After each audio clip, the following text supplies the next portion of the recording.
A programming question where we're told that X is the number of tables produced each week and Y is the number of chairs produced each week.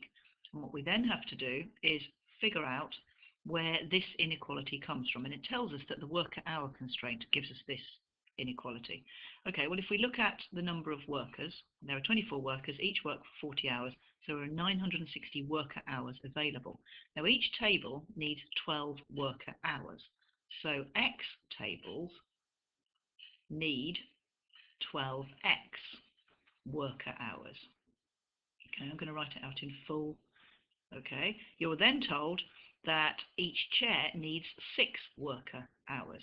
So if we've got Y chairs, so the number of chairs, so Y chairs are going to need 6Y worker hours. So the total number of worker hours, so the total number of worker hours needed is 12X plus 6Y. And that has got to be less than or equal to the number of worker hours available. Well, that's 960. So 12X plus 6Y must be less than or equal to 960. Now, if I divide everything by 6, that's going to give me 2X plus 6Y is less than or equal to 160. Okay, now, number 2 says, what is the inequality relating to the materials constraint? Now, this is a very similar idea to what we've just done for part 1. Each table needs 30 pounds of materials. So the amount of materials needed to make X tables is 30X. And I'm going to add to that the amount of materials needed to make Y chairs. Well, if it's £10 for one chair, then it's going to be 10Y for 10 chairs, for Y chairs rather, and that has to be less than or equal to the amount of money which was available for the materials, which is 1,800. So if I divide by 10 for a start, I've got 3X plus Y is less than or equal to 180. So that's the constraint which is caused by the number of materials. Okay, so we now want, so find the inequality relating to the cost of materials, the inequality relating to the number of tables and chairs. It's necessary to make at least 3 times as many chairs as tables. Now, I always find these really quite tricky. If the question said it's necessary to make 3 times as many chairs as tables, so sometimes it's easier to see it as an equality rather than an inequality. If it's necessary to make, forget the at least, if it's to make 3 times as many chairs as tables, it means that the number of chairs, which is going to be Y, has to equal 3 times the number of tables. So that's what the equality would look like if the number of chairs, Y, was 3 times the number of tables. But in fact, we have to make at least 3 times as many chairs as tables, which means that Y has to actually be greater than or equal to 3X. So that's my next inequality. Y is greater than or equal to 3X. Okay, before I start drawing my axes, I'm going to look at how big my axes actually need to be. And to do that, I'm going to look at the lines that I'm going to need to draw. So first of all, from 2X plus 6Y, so I've just realised I've got that wrong up here. It's 2X plus Y. So from 2X plus Y is less than or equal to 160. The line that we have to draw is 2X plus Y equals 160. The easiest way to draw lines of this type is to look where the line cuts the axes. And to do that, I'm going to let X equal 0 first of all, and then I'm going to let Y equal 0. So looking at this, if X is equal to 0, this is disappeared, we're left with Y is equal to 160. So this line goes through 0, 160. And here, if Y is 0, this disappears, which means that I'm left with 2X is equal to 160. So X is 80. So this line here goes through 0, 160, and 80, 0. So I know my Y-axis is going to have to go up to 160. My X-axis is going to go to 0. Okay, let's look at the next inequality we've got to draw. Well, that's 3X plus Y is equal to 180. Now, in the same way, if X is 0, so this has disappeared, Y has to be 180. And if Y is equal to 0, that means that 3X, this has disappeared, 3X is 180, so X is going to be 60. Y equals to 3X, I know goes through the origin, so the last line I'm going to have to draw is Y equals 3X. Just using, that one is easier to draw using gradient and intercept, So we know that it goes through the origin, and we know that the gradient of that line is 3. So let's draw the axes. Okay, I've now drawn the axes, and I'm going to start by doing the inequality 2x plus y less than or equal to 160, which I know goes through 0, 160, which is there, and 80, 0, which is there. So I'm going to join those with a straight line. Where are we? Let's change the color. Let's make that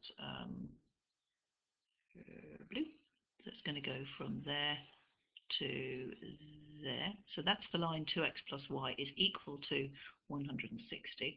Now what I actually want to do is I need the side where 2x plus y is less than or equal to 160. So I need this side of the line, where the values are less than the line. So I'm going to shade out. Remember, we shade the side that we don't require. I'm going to shade out that side of the line. Okay, the second inequality I'm now going to draw is this one. So 3x plus y, and remember the inequality was actually 3x plus y is less than or equal to 180. Now remember, I've just worked out it goes through 0, 180, which is there. And it also goes through 60, 0, which is there. So let's draw that line. Let's use a different color for this one. Let's use orange for this one. So it goes through 180, which is there, and it goes through 60, which is there. And I want the side, again, where everything is going to be less than or equal to 180. So I'm now going to shade out to the right of the line, like that. Okay, and my last inequality that I'm looking for is this one, which is where y, remember y has to be greater than or equal to 3x. So first of all, I'm going to draw the line where y equals 3x. Now y equals 3x, let's just check, it goes through the origin. So let's just draw that. So it goes through the origin, which is there. The gradient is 3, which means for 10 across, I'm going to go up through 30. So the gradient is 30 divided by 10, which is 3. So it's going to go also through 20 and 60. It's going to go through 30 and 90, which is there. So I'm going to draw that line. Let's do that in purple so it matches. And it goes through these points here. Now, I always find these a little bit more difficult to work out which side of the line I need. So I'm actually going to test a point here. So I'm looking for the inequality where y is greater than or equal to 3x. So here's the line where y equals 3x. Let's choose a point which isn't on the line. So I'm going to test the point 30, 0, where x is 30 and y is 0.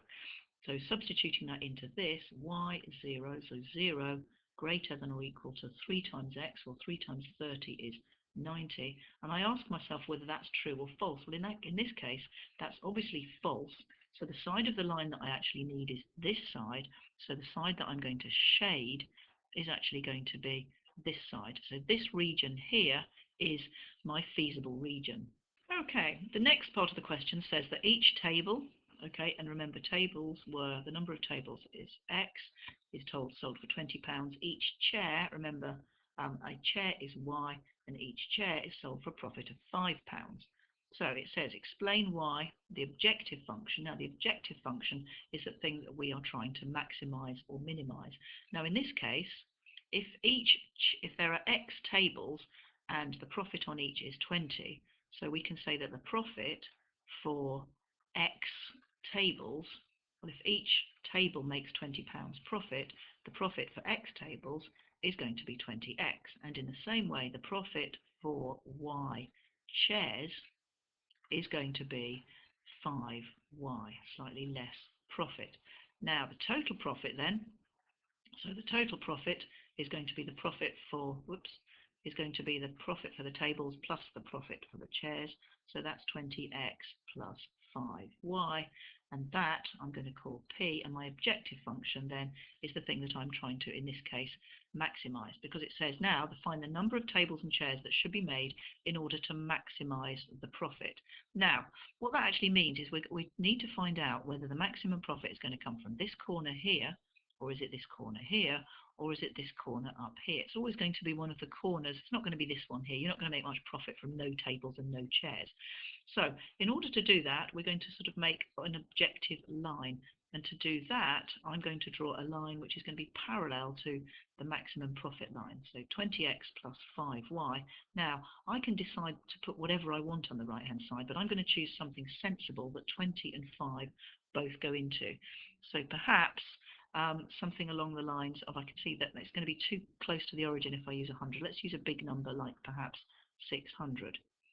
Okay, let's draw that line. So when x is 0, 5y is going to be 600, which means that y is going to be 120. And if we put y equal to 0, then 20x is 600, and x then is equal to 30. So my line that's going to give me and find me where my maximum profit is going to be parallel to the line that goes through 0, 120, and 30, 0. Let's just show those. So 0, 120 is there, and 30, 0 is there. So let's just do in a different color my objective line then. Let's do it in green. Okay, the line goes through here. Now what I do now to find where my maximum profit is actually going to be, I'm going to move that line. So I'm just going to grab hold of that line. Now you can do this with your ruler, and I'm going to continue this. Actually, let's make it a bit longer to start with. It goes through 0, 120, and it goes through 30, 0. Obviously your ruler is longer, so it's about there. And I'm going to now take that line and I'm going to move it so that it stays parallel. So that would be my minimum profit. My maximum profit is obtained by going as far away as possible from the origin. Oh, I've lost the line. Now that takes me to, you can see it's not this corner. It's actually, it's not going to be, well, it's not going to be that corner up there. And if I keep going, it's not going to be this corner here. In fact, the maximum profit corner is going to be here at the point where x is 30 and y is 90. Now the question says, what is the maximum number that you're going to make? So when x is 30, x is the number of tables. So to make maximum profit, so that's this point here, I would be required to make 30 tables, and then the number of chairs is going to be 90. So 30 tables, 90 chairs, that will give me my maximum profit.